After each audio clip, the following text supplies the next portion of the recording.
My name is Brittany, and I often think about how different my life could have been if my mom hadn't gotten sick.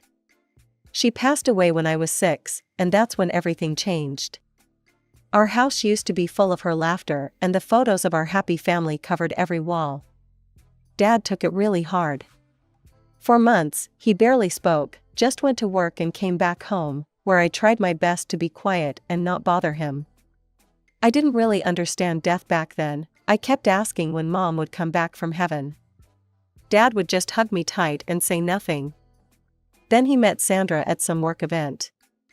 She started coming over for dinner, and I noticed Dad smiling more. I guess that's why I didn't say anything when, one by one, Mom's photos started disappearing from the walls, replaced by new ones with Sandra in them. "Brittany, Sandra, and I have something to tell you," Dad said one evening. They sat me down in our living room, and I remember playing with the hem of my dress, feeling nervous.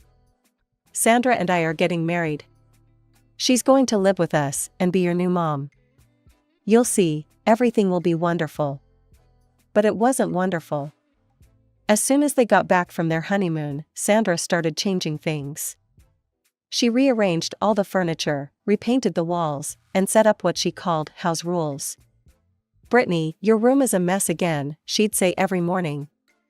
"A young lady should keep her space tidy. And please keep your voice down when you're playing, I have a headache." I always had to help with chores, even though I was just 6. When I complained to Dad, he'd just say, "Listen to Sandra, honey. She knows what's best for you." One day, I overheard them arguing in their bedroom. I pressed my ear against the door, trying to make out the words. "She's just not adjusting well, John," Sandra was saying. "Maybe it would be better if she lived with your mother? She's always saying how much she misses having family around." No, Dad's voice was quiet. "I promised Sarah, I promised her before I swore I'd take care of Brittany. And there's the money she left for Brittany's college. I gave my word it would go to her education. I didn't know it then, but things were about to get even harder." A year later, Sandra got pregnant, and everything changed again. Dad was over the moon, and Sandra couldn't stop talking about how she was finally going to have her own child. Those words hurt more than any chore or rule she'd ever given me. Because that's what I was to her, someone else's child. Not her own. Never her own. When Emma was born, I was 8 years old. I remember standing in the hospital hallway with Dad, peering through the nursery window at my new baby sister. She was so tiny, wrapped in a pink blanket, and Dad couldn't stop smiling. "You're a big sister now, Brittany," he said proudly. "You'll help take care of Emma, won't you?" I nodded eagerly, not understanding what that really meant. But I found out pretty quickly when they brought Emma home. Sandra wasted no time in turning me into her personal assistant. "Brittany, bring me fresh diapers. Brittany, wash these bottles. Brittany, hold Emma while I make a phone call." The demands never stopped. By the time I was 9, I knew how to change diapers, prepare baby formula, and cook simple baby food. While other kids my age were playing outside after school, I was mashing bananas and stirring rice cereal for Emma. "But I want to go to Sarah's birthday party," I remember pleading one Saturday. "Emma needs you here," Sandra said firmly. "She's teething and fussy. Besides, someone needs to clean up the mess she made in the playroom." As Emma grew, so did my responsibilities. I had to watch her constantly, making sure she didn't fall while learning to walk or put dangerous things in her mouth. Meanwhile, Emma was showered with attention and gifts. Every tantrum was rewarded with a new toy or treat. When she turned 4, Emma realized she could get me in trouble whenever she wanted. And boy, did she use that power. One time, she deliberately spilled her juice all over her new dress, then ran crying to Sandra. "Brittany pushed me," she wailed. I spent that weekend grounded in my room. Another time, she broke her expensive musical toy and blamed me. "Brittany was playing with it when it broke," she claimed. It didn't matter that I was doing homework at the time. I lost my allowance for a month to pay for a replacement. The worst was when she cut up her own party dress with scissors, then hid the scissors in my backpack. Sandra found them during one of her room inspections. "How could you be so jealous?" Sandra yelled at me. "Do you know how much that dress cost?" But I didn't, I tried to explain. "Go to your room," Dad interrupted. "We'll discuss your punishment later." Emma stood in the doorway, smirking at me as I walked past. She'd learned early that she could get away with anything, while I'd get blamed for everything. Grandma Rose was my only escape from the madness at home. Every weekend I spent at her house felt like stepping into a different world, one where I could just be a kid. She lived in a cozy house filled with the smell of fresh-baked cookies and unconditional love. "Look at you, skin and bones," she'd say, loading my plate with pancakes. "That woman's got you running around like Cinderella." Unlike at home, at Grandma's house, I could laugh as loud as I wanted and didn't have to watch my every step. When Emma visited with me once, she quickly learned that her usual tricks wouldn't work there. "But I want ice cream before dinner," Emma had whined, stomping her feet. "Young lady," Grandma said firmly, "in this house, we eat our dinner first. And there's no rewards for tantrums." Emma never came back after that. "Grandma's house is boring," she told our parents. What she meant was that Grandma's house had rules that applied to everyone equally. Then came the day that changed everything. Emma had thrown a particularly dramatic fit about doing her homework, and Grandma happened to be visiting. "John," Grandma said to Dad, her voice stern, "that child is terribly spoiled. Sandra, you need to handle this better. You're raising a little tyrant." Sandra's face turned red. "How dare you criticize my parenting? You have no right." "I have every right when I see my granddaughters being treated so differently," Grandma shot back. "Look at what you're doing to Brittany." That night, I heard more shouting from downstairs. Sandra was crying, saying she wouldn't tolerate such disrespect. Dad, as usual, took her side.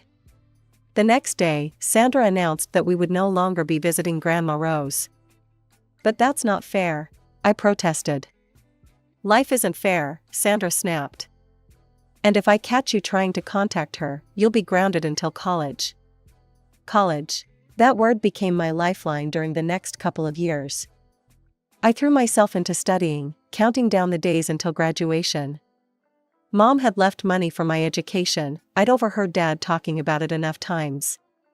That money was my ticket out. Then came graduation day.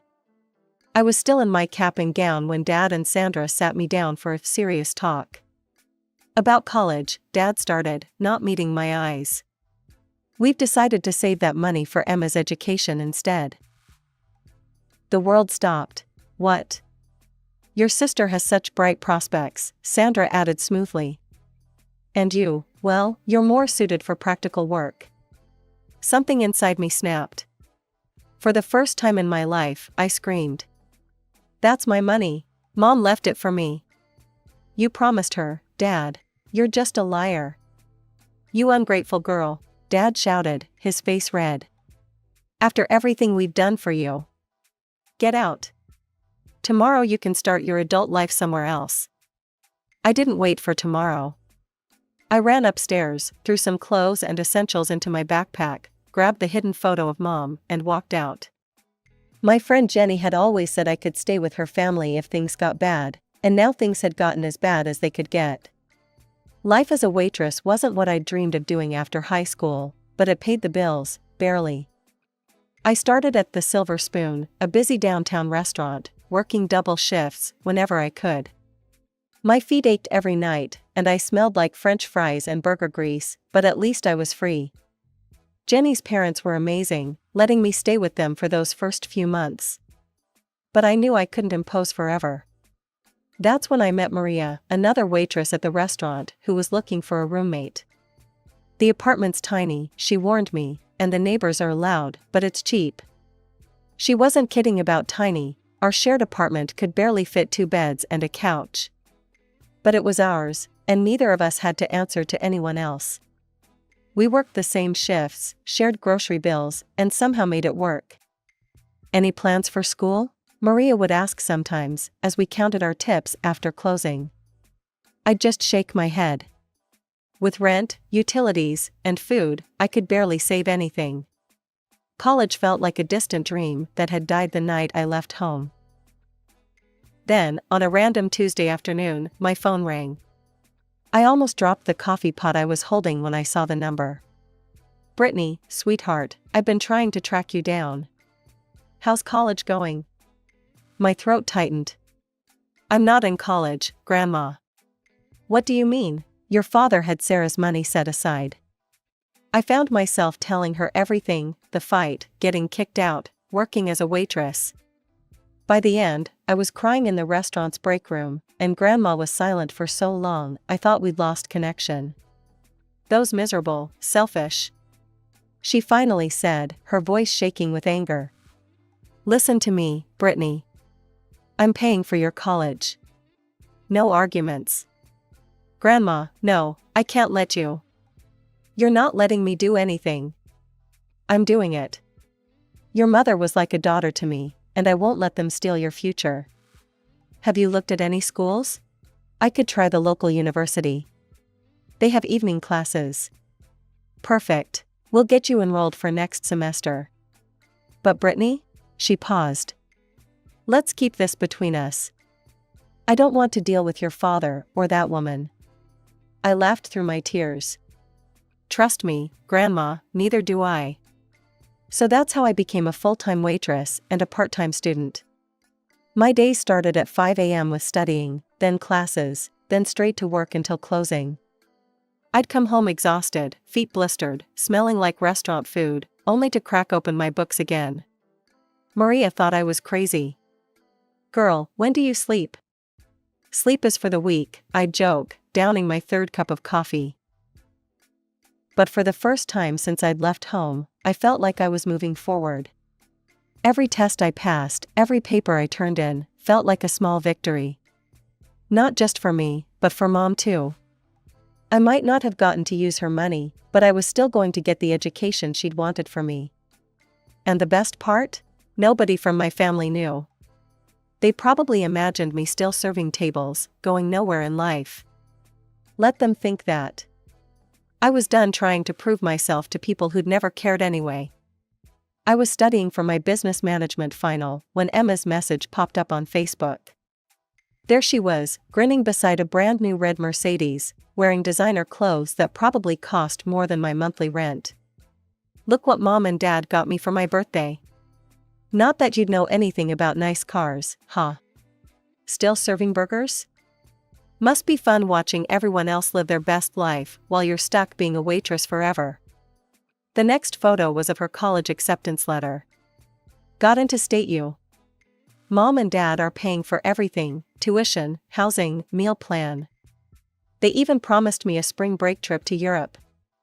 But hey, at least you get free fries with your shift meal, right?"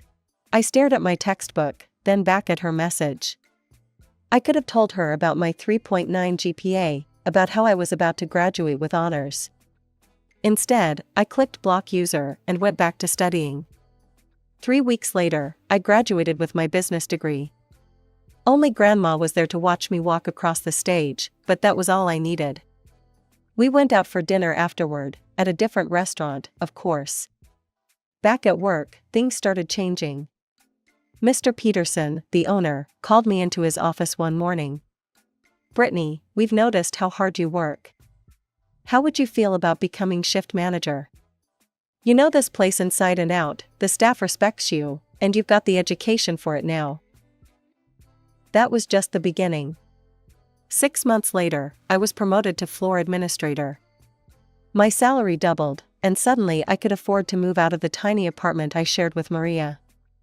Years passed, and I kept climbing. By 30, I was running the whole place. The Silver Spoon had transformed from a regular downtown restaurant into one of the city's top dining spots. My name was on restaurant industry magazines, but my family still thought I was just a waitress.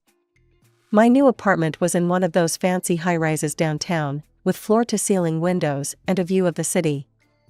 Every morning, I'd stand there with my coffee, watching the sunrise, thinking about how far I'd come from that scared teenager who ran away with just a backpack.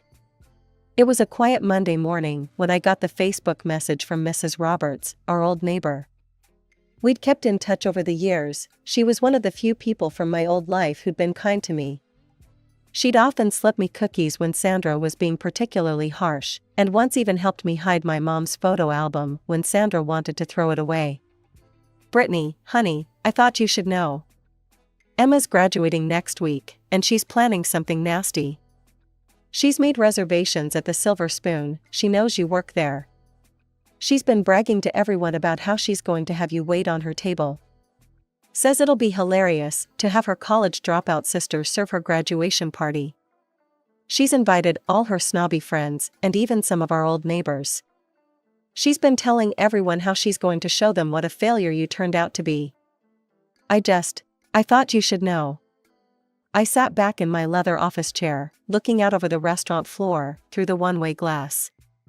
The lunch rush was just beginning, and I watched my well-trained staff move efficiently between tables, like a perfectly choreographed dance. A slow smile spread across my face as I opened our reservation system. Sure enough, there it was, Emma Wilson, party of 15, Saturday 7 p.m., graduation celebration. She'd even added a special note requesting the best table in the house, price is no object. My fingers hovered over the keyboard. I could cancel it. One click, and their reservation would disappear. I could have Janet call with some excuse about a plumbing emergency or a double booking. But no, I had a better idea. I picked up my phone and called Grandma, who answered on the second ring. She was probably in her garden. She always kept her phone close while tending to her prized roses. "You'll never guess who's coming to dine at my restaurant," I said when she answered. "Who?" "Emma. And Dad and Sandra. They're coming to celebrate her graduation. Apparently, she specifically chose this place to humiliate her waitress sister. Mrs. Roberts just warned me about it." Grandma's voice turned sharp. "Cancel their reservation. You don't need that kind of negativity in your life, Brittany. Haven't they hurt you enough?" Actually, I couldn't help grinning as I looked at the framed Businesswoman of the Year award on my wall. "I have a better idea. How would you like to come to dinner that night? I'll give you the best table in the house, behind the marble column by the waterfall wall. You'll be able to see everything, but they won't see you." There was a pause, then Grandma started laughing, that deep, mischievous laugh that always meant trouble when I was growing up. "Oh, you devious girl. Count me in. Should I wear my pearls for the occasion? Perfect. I'll have Carlos make your favorite chocolate soufflé. He's been practicing that new raspberry sauce you liked last time." "I'll bring my camera," Grandma chuckled. "This is going to be better than those reality TV shows you used to watch." After we hung up, I called in my assistant. "Janet, clear my schedule for next Saturday evening. And make sure the staff knows I'll be handling a special table personally." "Of course, Ms. Wilson." "Anything else?" "Yes," I smiled, running my finger along the spine of my business management degree diploma hanging on the wall. "Make sure we have our finest champagne chilled.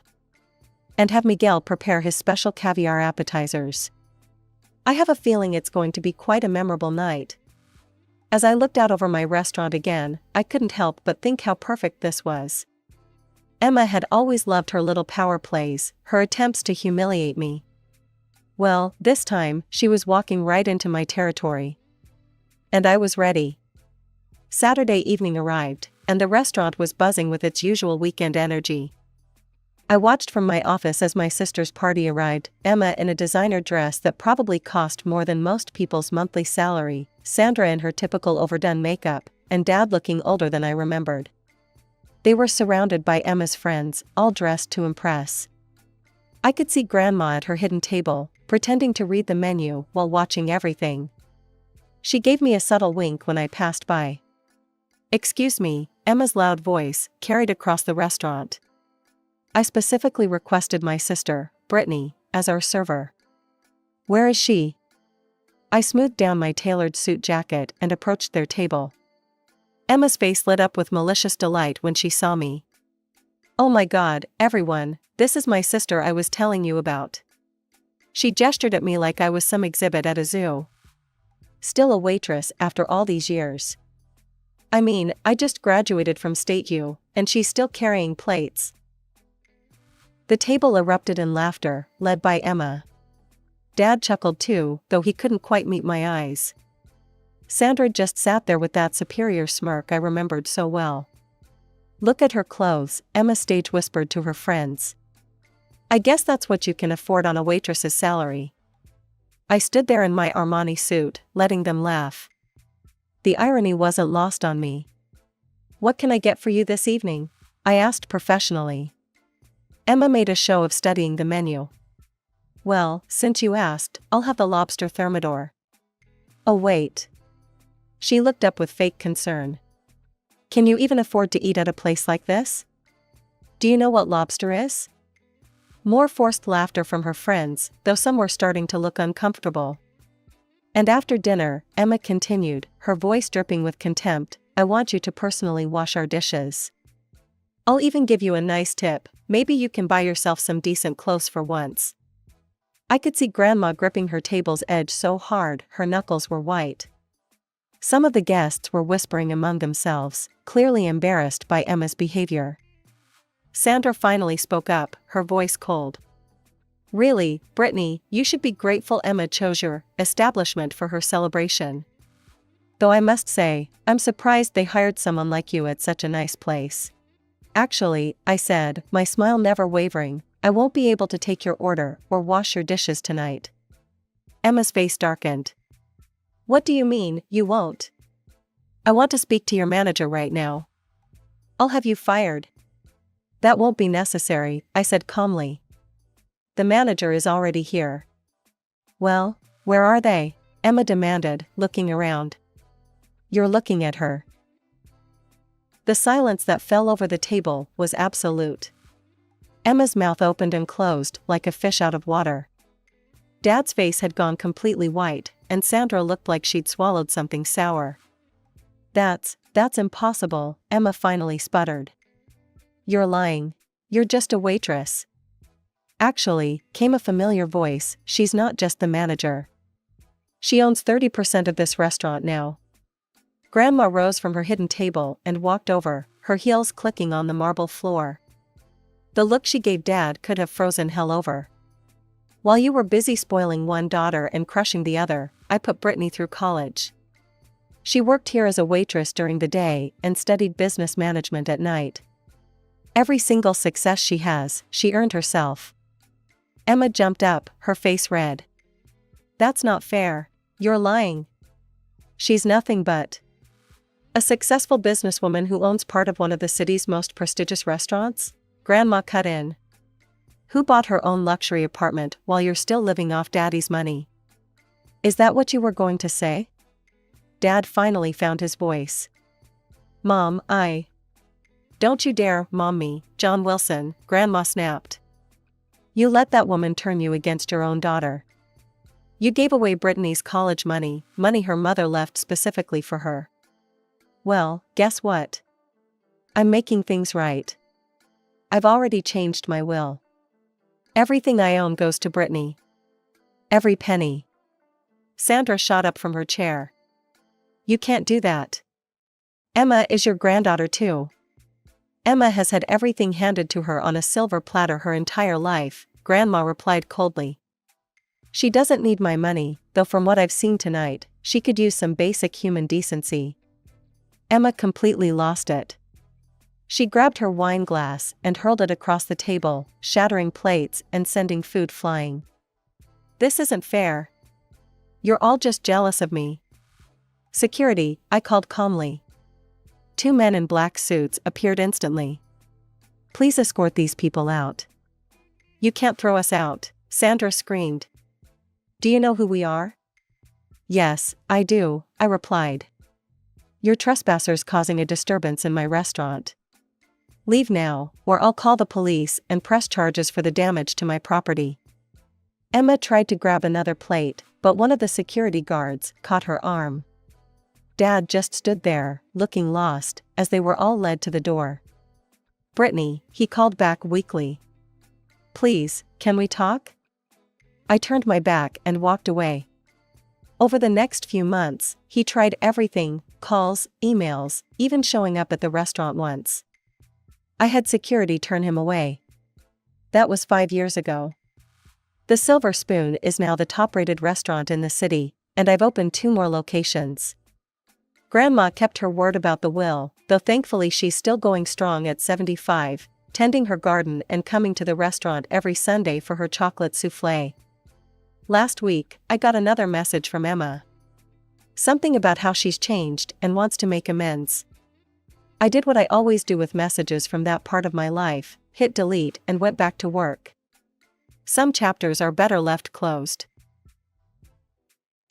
My name is Maya Richardson, and I grew up watching my parents build their sports nutrition empire from the ground up. Some might think being born into a wealthy family meant a life of luxury and ease, but that couldn't be further from the truth. My parents, especially my father, made sure I understood the value of hard work from day one. I can still remember the first time Dad brought me to the office. I was 7, wearing my favorite blue dress with tiny flowers, trying to look as professional as a second grader could. "Maya," he said, setting me up at a small desk near his office, "one day, all of this might be yours. But you'll have to earn it, just like I did." Those words shaped my entire childhood. While other kids spent their summers by the pool, I was learning about inventory management and customer service. Mom sometimes worried I was missing out on being a kid, but I loved every minute of it. The company, Richardson Nutrition, became my second home.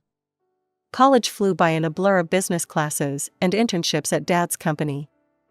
I worked in every department, starting from the warehouse up. No special treatment, that was our deal. The employees who'd known me since childhood watched with approval as I learned the ropes from the ground up. After graduation, I dove headfirst into my role at the company. My days were packed with meetings, reports, and strategy sessions. Dating? That was a foreign concept. My college roommate Sarah used to joke that I was married to my job. Everything changed at the company's annual holiday party. I was running late, as usual, having stayed behind to finish some quarterly reports. When I finally arrived at the venue, the party was in full swing. That's when I saw him, James Cooper, from our Denver branch. Tall, with warm brown eyes and an easy smile that made the exhaustion of my 14-hour workday melt away. "You must be Maya," he said, extending his hand. "I've heard so much about you." "All good things, I hope?"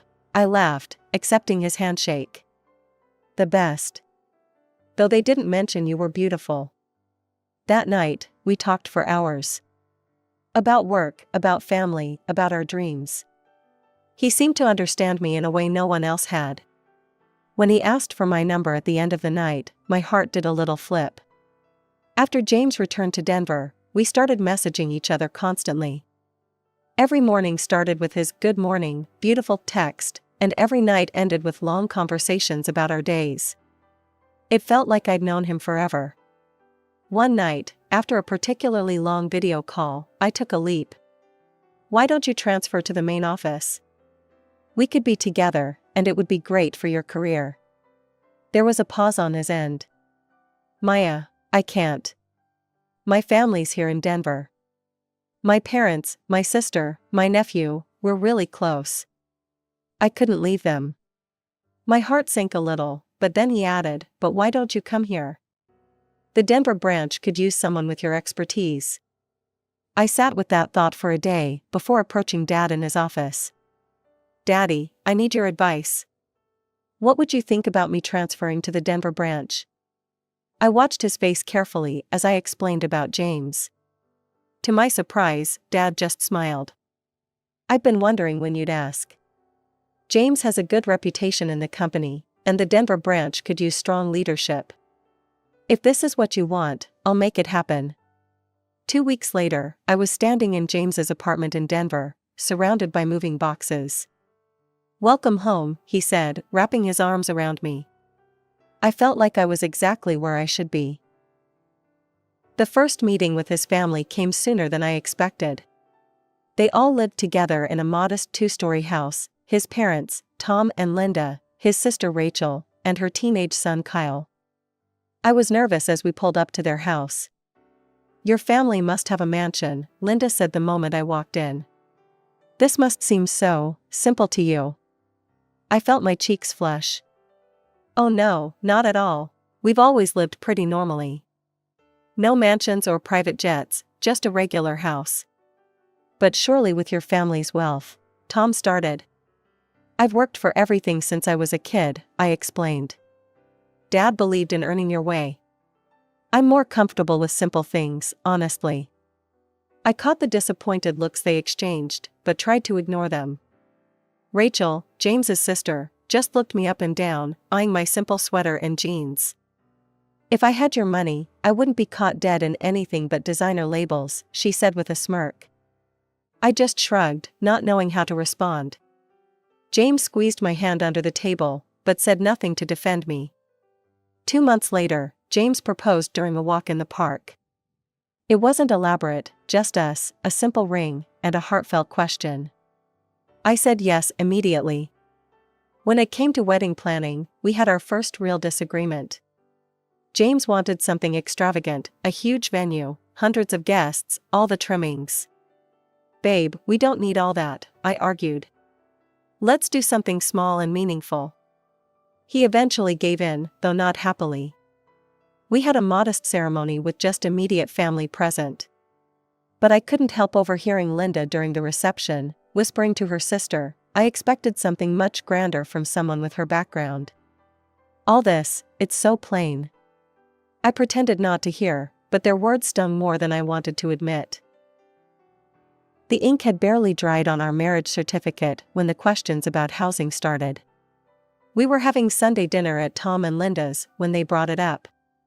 It was a typical family gathering, Rachel texting on her phone, Kyle playing video games in the corner, and Tom watching sports on TV while we ate. "So, Maya," Linda said, passing the mashed potatoes, "have you talked to your father about buying you two a house? Something in the Cherry Creek area would be perfect. I was just looking at listings there yesterday. There's this beautiful 5-bedroom with a pool." I nearly choked on my water. "Actually, we're planning to save up and buy our own place." The silence that followed was deafening. Rachel's fork stopped midway to her mouth. Tom muted the TV and turned to stare at me. Linda's face froze in that artificial smile I was beginning to recognize all too well.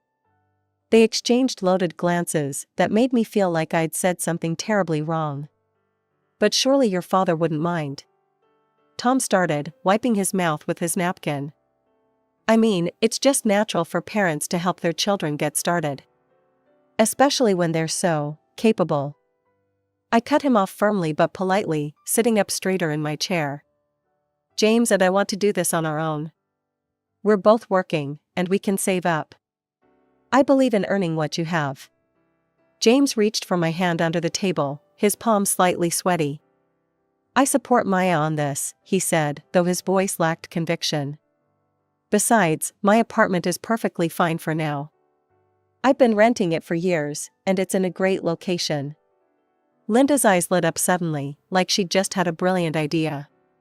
She set down her wine glass with a little too much force. "Well, if you're staying in the apartment, Maya should pay the rent. After all, she makes quite a bit more than you do, James. It's only fair." I watched as my husband nodded in agreement, a little too quickly for my comfort. "That makes sense," he said, not meeting my eyes. "It's $3,000 a month." The amount took me by surprise. Denver wasn't cheap, but that seemed high for our neighborhood. Still, I didn't want to create waves. The tension in the room was already thick enough to cut with a knife. "Sure, that's fair," I said, trying to keep my voice light. So our routine was established. Every month, I'd give James $3,000, and he'd handle the rent payment. Sometimes I'd see him making the transfer on his phone, always quick to close the screen if I walked by. It went on like this for a while until one day, a thought occurred to me while I was reviewing our monthly expenses. "Hey," I said one evening while we were having dinner in our kitchen, the sounds of the city drifting in through the open window, "since I'm paying the rent now, maybe I should take over the lease? We could put it in my name." It would make sense for tax purposes. James's reaction was immediate and strange. He tensed up, nearly dropping his fork onto his half-eaten pasta. His face paled slightly. "No, that wouldn't work," he said quickly, his voice higher than usual. "I've been renting from Mr. Johnson for years. He trusts me. We don't want to mess with a good thing." Something about his reaction bothered me deeply. The way his eyes wouldn't quite meet mine, the slight tremor in his hands as he reached for his water glass. But I pushed the feeling aside, like I'd been doing with so many little things lately.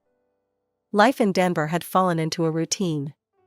I was settling into my role at the branch office, managing my team, and having weekly video calls with Mom and Dad. On the surface, everything seemed perfect. But there was one issue that kept gnawing at me. It happened for the first time on a Tuesday.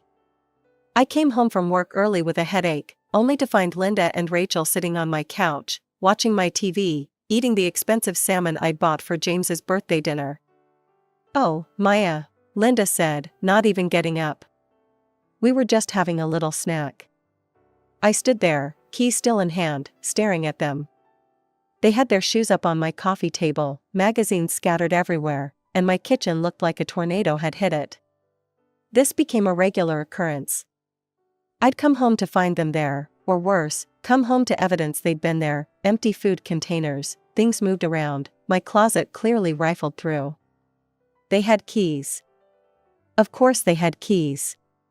One evening, I tried talking to James about it. "Honey, don't you think it's a bit strange that your mom and sister just come in whenever they want?" He barely looked up from his phone. "They're family, Maya. You're being dramatic, just calm down." But I couldn't calm down. Not when I found them going through my personal papers one afternoon, giggling over my diary from college that they'd discovered in a box I hadn't unpacked yet. "We need to talk," I said firmly, my hands shaking slightly. "This isn't okay. You can't just come into our home without asking. You can't go through our things." Linda's face crumpled instantly. Tears sprang to her eyes like someone had turned on a faucet. "How dare you," she wailed. "After everything we've done to welcome you into our family. I knew you were too good for us, with your fancy background." As if on cue, James walked in. He took in the scene, his mother sobbing, Rachel glaring at me, and me standing there in shock. "What did you do?" he demanded, rushing to his mother's side. "She's trying to keep us away from you," Linda cried into his shoulder. "She says we're not welcome here anymore." "That's not what I started," but James cut me off. "How could you treat them like this? They're my family." After they left, James turned on me. His face was hard in a way I'd never seen before. "You need to fix this," he said. "Buy them something nice, really nice, and apologize." The next day, I went shopping after work.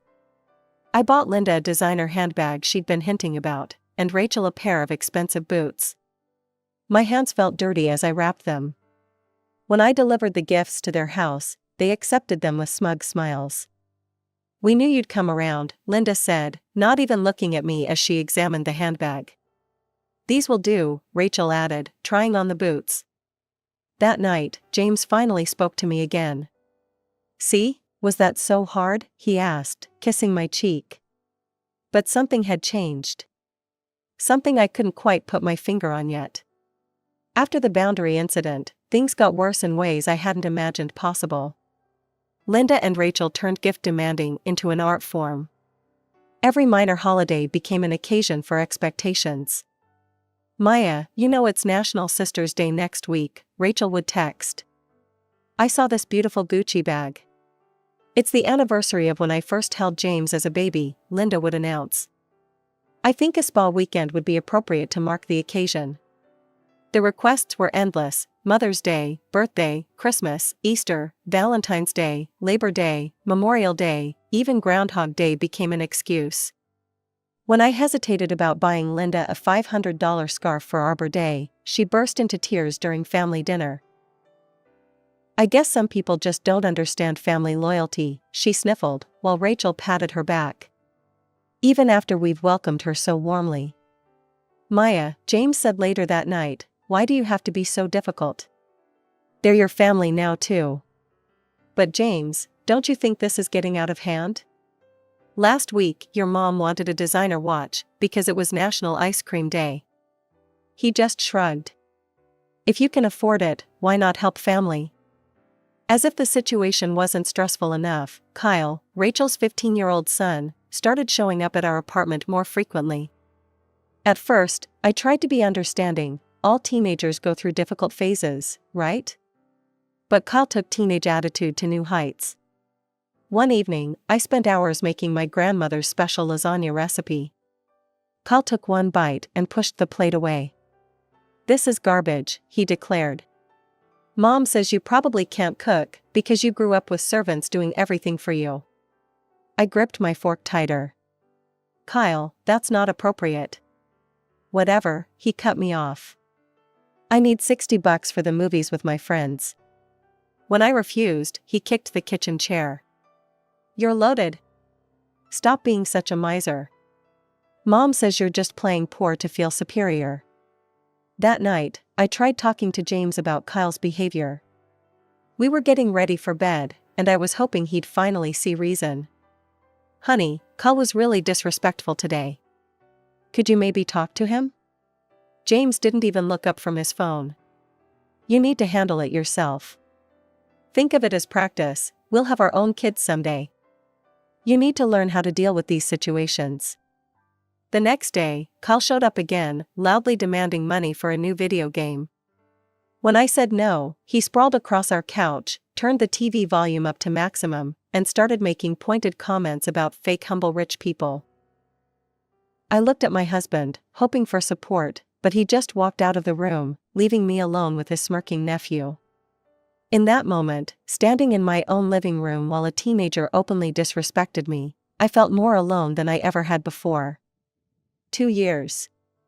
It's amazing how much can change in 2 years. Or maybe how much you can convince yourself that things will get better if you just try hard enough, be patient enough, give enough. I'm going to visit Mom and Dad this weekend, I told James over breakfast one morning. Want to come? He barely glanced up from his phone. Can't. Promised Mom and Dad I'd help them with some stuff around the house.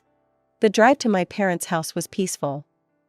Mom made my favorite lasagna, Dad told his terrible dad jokes, and for a few hours, I felt like myself again. Like the Maya who used to know exactly who she was and what she wanted. But life has a way of shattering peace into a million pieces. When I opened the door to our apartment Sunday evening, the stench hit me first, stale beer and pizza, and something worse. Empty cans littered every surface. Cigarette butts floated in half-empty solo cups. Pizza boxes made a greasy tower on my coffee table.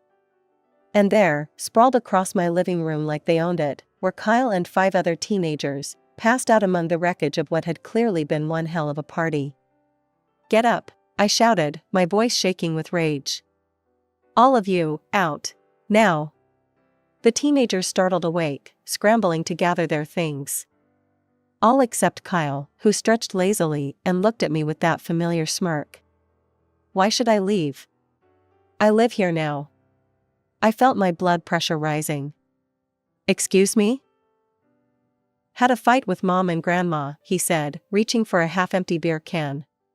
Decided this was better than their rules. Uncle James said I could crash here. We rent this apartment, we may have problems, I said through gritted teeth, give me your keys. Now. Kyle laughed. Actually laughed. Rent this apartment? That's funny. This is Uncle James's apartment. Has been since Great-Grandpa left it to him. The room started spinning. What are you talking about? The apartment. It's his. Always has been. Got it when Great-Grandpa died 5 years ago. Everyone knows that. I couldn't speak, couldn't breathe. 2 years of rent payments. Every time I'd suggested putting the lease in my name, every time he'd dodged the question, every time he'd quickly hidden his phone when making the rent transfer. It had all been a lie. I must have looked like I was about to collapse, because Kyle's whole demeanor changed. The cocky teenager disappeared, replaced by someone who looked almost sympathetic. "Look," he said, awkwardly patting my shoulder, "there's something else you should know." He pulled out his phone, fidgeting with it. "I've been recording some of their conversations. Started doing it when they were talking shit about me, but, well, they talk about you a lot too."